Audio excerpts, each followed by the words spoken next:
El segundo sueño que presenta la Torá es el del patriarca Jacob. Está en Bereshit, capítulo 28, pasuk 12. En ese sueño, Jacob visualizó una escalera, un sulam, apoyada en el suelo, con su cabeza llegando al cielo. Por ese sulam, los ángeles ascendían y descendían. Les voy a leer textualmente el pasuk que presenta el sueño en las siguientes palabras. Entonces Jacob tuvo un sueño. Resulta que una escalera estaba parada en la tierra y su cabeza llegaba al cielo, y los ángeles subían y bajaban por ella. Y Hashem le dijo: la tierra sobre la que yaces te la entregaré a ti y a tu descendencia. Te extenderás hacia el oeste y hacia el este, hacia el norte y hacia el sur. Yo estoy contigo y te protegeré donde quiera que vayas, y te haré retornar a esta tierra y no te dejaré hasta haber cumplido todo lo que te he prometido. Jacob despertó de su sueño y dijo: realmente Hashem está en este lugar y yo no lo sabía. El Sulam de Jacob ha sido uno de los sueños más estudiados por Mekubalim, exégetas, sabios, estudiosos de la Torá en general. Rabbi Meir Lebush, conocido como Malbim, dice que el Sulam representa el gran templo de Jerusalén, en el que el cielo y la tierra se encuentran. Los ángeles que descienden representan la energía ascendente de las ofrendas del ser humano al Eterno, y los ángeles que descienden representan la fuerza descendente proveniente de lo alto para sustentar la materia, es decir, para sustentar a Malhut. Para Malbim, la escalera representa el Gilgul Ahaim, la rueda de la vida, y los ángeles ascendiendo y descendiendo representan que en ocasiones uno puede estar en la cima y al instante abajo, como un coco cae de una palmera. Ese movimiento ascendente y descendente es la imprevisibilidad de la existencia, porque a pesar de que todo indica que ya no hay esperanza, a pesar que el destino parece sellado, porque por el contrato del alma, en el pasado Rosh Hashanah, en el pasado Yom Kippur, no obstante el Gilgul Ahaim, la rueda de la vida, puede dar la vuelta en cualquier momento y circunstancia. Y así los ángeles que estaban descendiendo en un instante pueden ascender, retomar su ascenso para iluminar nuestros pasos con la luz del Eterno. Adán, el primer hombre, fue la primera criatura en reconocer la existencia del Eterno, del Creador de la creación.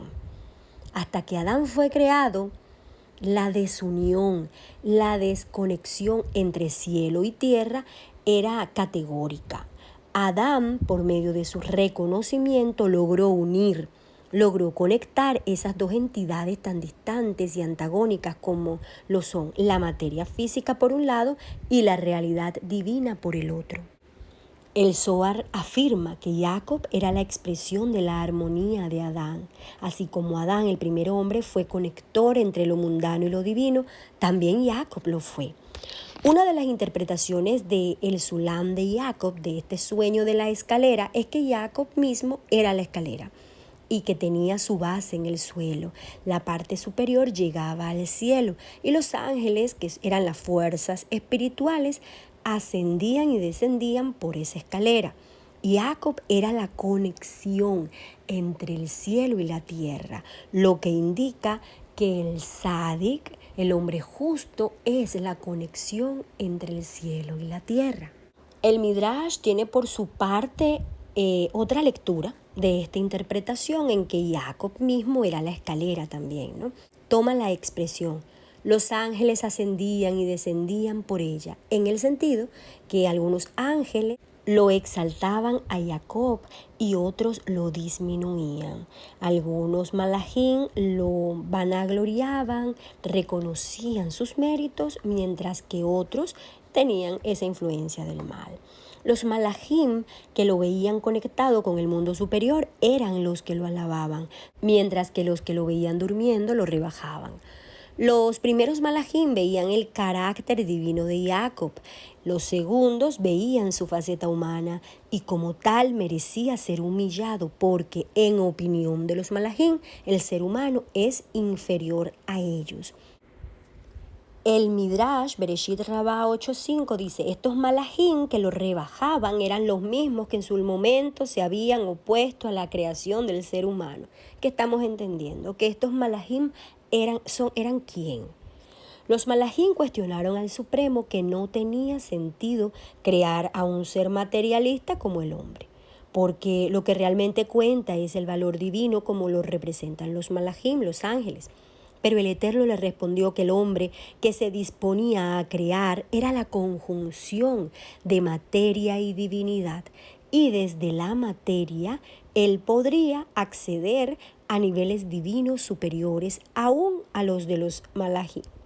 Y a ello aluden las palabras del Pasuk: Oh Israel, en referencia a Jacob, a través de ti yo seré glorificado. Porque el hombre aludido en el Pasuk como Israel, Jacob, es la plenitud, pues a diferencia de los malajim, que son solo seres divinos, el hombre es la unión de dos entidades antagónicas como materia y divinidad. Los ángeles no están dotados de la capacidad de comprender que incluso un acto tan mundano y terrenal como el dormir puede servir al propósito de conectar la materia con lo divino. Y aquí voy a hacer un paréntesis, ya que actualmente muchas personas afirman tener conexión con ángeles, afirman tener conexión con seres extraterrestres de diferentes planetas, ya sean pleiadianos, reptilianos, grises, sirianos, arcturianos y muchos más. Soy testigo, he escuchado, no me lo han dicho, lo he escuchado de personas que yo tuve un contacto con un ser pleiadiano y yo le pregunté si podía comer o si no podía comer. Y yo le pregunté si podía dormir o no podía dormir.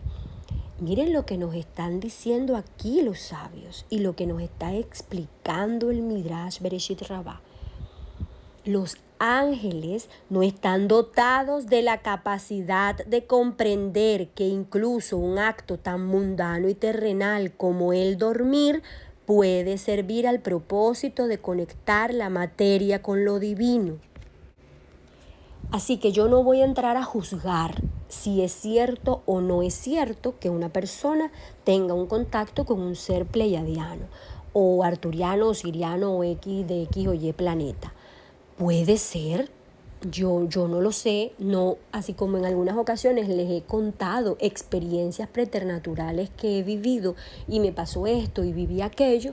Tengo que ser muy sincera, yo hasta el momento a mí no se me ha presentado ningún ser extraterrestre. Hashem Yerahem, he sufrido ninguna abducción ni algo parecido. No estoy haciendo un juicio de si es verdad o no es verdad, pero en caso tal que lo sea, o que sea lo que sea que se esté haciendo pasar por un ser de otro planeta, ya sea algunos maziquín o shedín, no lo sé, repito, o si verdaderamente lo sean, pues deben tener en cuenta lo que les repetí 2 veces. Por eso el ser humano tiene la posibilidad de acceder al mayor grado de perfección, superior aún al de los malajim. Cuando este tipo de cosas pasan, hay que tener los pies muy bien puestos en la tierra para no dejarnos confundir con el mensaje que esa entidad espiritual nos viene a entregar. Cuando esa entidad espiritual nos da algún mensaje, se puede catalogar, denominar malaj, ángel, porque ya les he explicado en algunos otros shiurim que solo podemos llamar ángel a una entidad espiritual cuando transmite un mensaje. De lo contrario, es un ser espiritual. No importa si es del lado de los buenos, no es ángel. Si no nos está transmitiendo un mensaje, no es un malaj, no es un ángel. Es un ser espiritual de luz. Solo a través de la interacción de las dos realidades, materia y divino, es posible acceder a la perfección absoluta. Por eso hemos escuchado decir que hay seres espirituales negativos, entidades oscuras, larvas espirituales. Vuelvo y digo, de la forma en la que se presenten o se hagan identificar o creamos que son, hemos escuchado decir que nos envidian porque ellos desearían tener materia y poder experimentar todo eso. Comer, dormir. Hay algo que inquieta mucho a las personas que están afirmando que tienen este tipo de relación y comunicación con seres extraterrestres, y es el hecho si comen o no comen. No comen, no comen. Sea Malaj, sea Shedim, no comen. Sí pueden simular el comer y ahí sí tendrían que saber muy claramente qué significa el concepto, la palabra simular. Habría que buscarla en Google o en un diccionario para ustedes. ¿Por qué? Porque pueden simularlo. Esto está en la Torá y fue explicado en la Parashat, donde Abraham recibe a 2 malajim que comen en su presencia. Así como lo hace también Malaj Rafael en la presencia de Tobías, cuando lo va a ayudar a liberarse de Asmodai para que pueda tener relaciones sexuales con Sara. Esa fue la forma y esa fue la norma con que fue creado el ser humano, con los pies en la tierra y la cabeza en el cielo. El hombre debe constituirse a través de sus actos, de sus pensamientos y acciones en el conector que une lo físico con lo espiritual. ¿Dónde sucede esto? Cuando estamos trabajando Tiferet, la Sefirá Tiferet, que nos va a llevar, es ese puente, es esa conexión. Luego está Da'at, que es el verdadero conocimiento, ese conector con Atzilut. Es lo que nos va a conectar con el mundo de Atzilut. El hombre debe ser un canal a través del cual fluya a su existencia la fuerza de lo divino. Y Jacob, acostado, soñó que podía ver el mundo físico y el mundo espiritual, que es la puerta del cielo. Por eso ese Macón, ese lugar, fue llamado Betel, la casa de Dios. Macón viene siendo también un nombre del Eterno. Por eso Jacob dice, aquí estaba Dios realmente y yo no lo sabía. Es decir, ocupa un lugar. Dios está ocupando un lugar, ese lugar donde se comunica y se conecta lo físico con lo espiritual.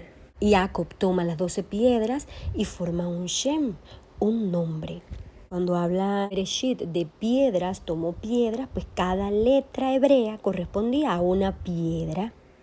Paralelamente a esta interpretación, Rabbi Aaron Perlop de Carlin dice que el sulam apoyada en la tierra, la escalera apoyada en la tierra con su cabeza llegando al cielo, es expresión del sentido de la existencia de la persona.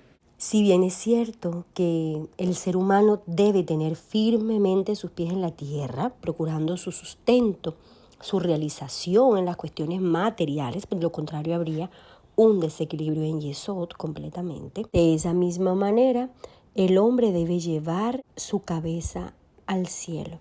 Debe comprender definitivamente que solo una vida espiritual consagrada a la Torá y a las mitzvot es capaz de darle al sulam de su vida el apoyo que debe tener en lo alto. El Midrash ofrece otra interpretación del sulam de Jacob, y es que el Eterno le mostró a Jacob que el príncipe Malach de Babilonia ascendió y descendió por el sulam, por la escalera, y luego le mostró que también el príncipe de Media ascendió y descendió. Luego le mostró al príncipe de Grecia y al de Roma. Dijo el Eterno a Jacob, Jacob, ahora asciende tú. Y Jacob temió y respondió, todos los que ascendieron descendieron, y entonces también yo descenderé. El Eterno le aseguró, si tú asciendes, no descenderás. Pero en su temor, ese miedo al descenso ulterior, Jacob desconfió y no ascendió. A eso alude el pasuk de Teilim 78, pasuk 32, donde dice, no confiaron en sus maravillas. Cuando el Eterno le ordenó a Abraham que sacrificara a su amado hijo Isaac, el pasuk dice, Bereshit capítulo 22, pasuk 1, Hashem puso a prueba a Abraham. Poner a prueba, Nisá es poner a prueba. Nisá en hebreo tiene raíz de Nes, que significa milagro. El Eterno sabía con anticipación que Abraham igual sacrificaría a su hijo por esa entrega incondicional a Él. Lo puso a prueba para saber cómo reaccionaría, no, sino para que el mismo Abraham fuera consciente de su gran capacidad. Luego de él tener esa conciencia de su propia capacidad, elevarlo como un estandarte se eleva en las alturas. Solo cuando alguien ha vencido un malaj, un ángel, solo cuando una persona puede considerarse Israel, es que sabe de qué está hecho. Una persona puede que crea que no es capaz de algo. Y si el Eterno permite que viva ese algo, se dará cuenta de sus propias capacidades.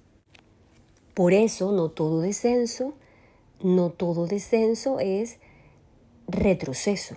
Muchas veces, siempre, diría yo, debemos ascender para volver a descender y así catapultarnos, como les he dicho en varias ocasiones. Así como pasó lo de Abraham, según Ed Yosef, comentario sobre el Midrash, dice que Jacob no creía en sí mismo, no creía en su capacidad. Recordemos que con Moshe pasó lo mismo. De acuerdo con esa explicación, el sueño de Jacob era un gran mensaje del Eterno, animándolo como a desear más, a tener ese nivel de deseo más alto, a ser ambicioso, a ascender por el sulam, hacia lo sublime. Y Jacob requirió de ese estímulo porque había visto en ese sueño que todos los que ascendieron finalmente descendieron. Y Jacob temía que procurar semejante elevación le haría perder su perspectiva de la humildad y sucumbiría a las ambiciones egoístas, igual que su hermano Esav.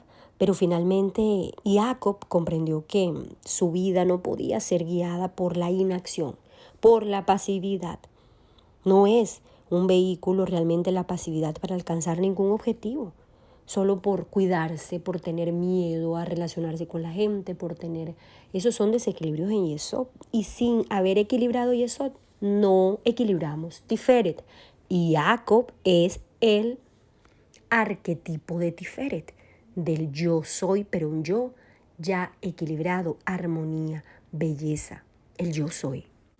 Sulam tiene el mismo valor gemátrico de la palabra mamón, que es 136. Esta equivalencia sugiere que a través del dinero, al igual que con una escalera, uno puede llegar al mismísimo cielo o bien puede descender hasta lo más bajo de la tierra.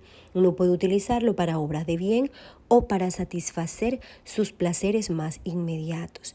Pero Jacob, en su función de conector entre cielo y tierra, sabe que la escalera está apoyada en el suelo, no como un fin en sí mismo, sino para permitir el ascenso a las más elevadas alturas. Sefer HaMaamarim expone que la escalera entre el mundo superior y el inferior es la Torá y la plegaria, porque es el medio y por medio de ellas es que podemos tocar el cielo. La plegaria nos eleva hasta las más elevadas alturas, mientras que el estudio de la Torá nos eleva hacia el mundo inferior, la sabiduría divina. Finalmente, la línea en la que dice Hashem está en este lugar y yo no lo sabía, los Mekubalim ofrecen la siguiente explicación. Ellos dicen que los niveles más elevados, como cuando uno llega a reconocer el Eterno está en este lugar, solo pueden ser alcanzados por medio de un genuino estado de humildad, representado en la frase yo no lo sabía. Les recomiendo escuchar el cuento El maestro no sabe, que está en la lista de reproducción, Cuentos para el alma. La sumisión de reconocer que uno no lo sabe, la modestia de admitir que uno no es la suma del conocimiento y menos de la perfección, es la llave para acceder a las alturas más elevadas. Recuerden, pedir fe, esperanza y caridad, porque lo demás es lo de menos. Secretos del cielo.